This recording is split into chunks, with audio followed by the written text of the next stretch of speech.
আসসালামু আলাইকুম। সবাই কেমন আছেন? মেসেঞ্জারে আপনি কিভাবে আপনার ফটো সেট করবেন এই ভিডিওতে দেখাবো। আপনি যদি মেসেঞ্জারে আপনার নিজের ফটো সেট করতে চান তাহলে দেখুন এখানে আই আইকন দেওয়া আছে উপরে কোণাতে, এখানে আপনি ক্লিক করবেন।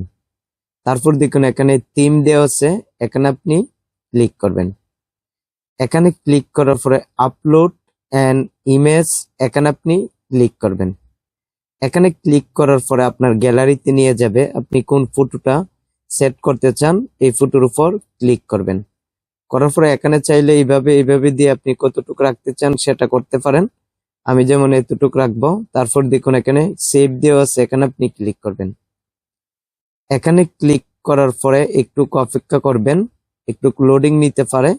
তারপর দেখুন এখানে দেওয়া আছে সিলেক্ট, এখানে আপনি ক্লিক করবেন।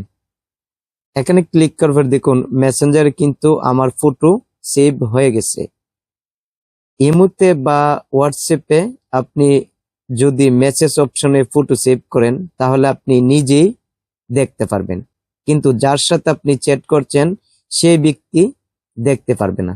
কিন্তু মেসেঞ্জারে যদি আপনি ফটো সেভ করেন, সেট করেন আপনার মেসেজ অপশনে, যার সাথে মেসেজ করবেন এখানে যদি আপনি সেট করেন তাহলে আপনিও দেখতে পারবেন চ্যাট করার সময়, সে ব্যক্তিও দেখতে পারবে। যখন আপনি চ্যাট করবেন তখন ফটো দেখে দেখে চ্যাট করতে পারবেন। আপনি আপনার ফটোটি দেখতে পাবেন এবং যে আপনার সাথে চ্যাট করবে সেও দেখতে পারবে। তাই আপনার ইচ্ছা হলে আমি যেভাবে দেখিয়েছি এইভাবে আপনি মেসেঞ্জারে ফটো সেট করতে পারবেন। তাই এই ভিডিওটি কেমন লেগেছে কমেন্ট করে জানাবেন। আর এই চ্যানেলের নতুন দর্শক হয়ে থাকলে চ্যানেলটি সাবস্ক্রাইব করবেন, ভিডিওতে লাইক দিবেন। তাই সবাই ভালো থাকবেন। খুদা হাফেজ।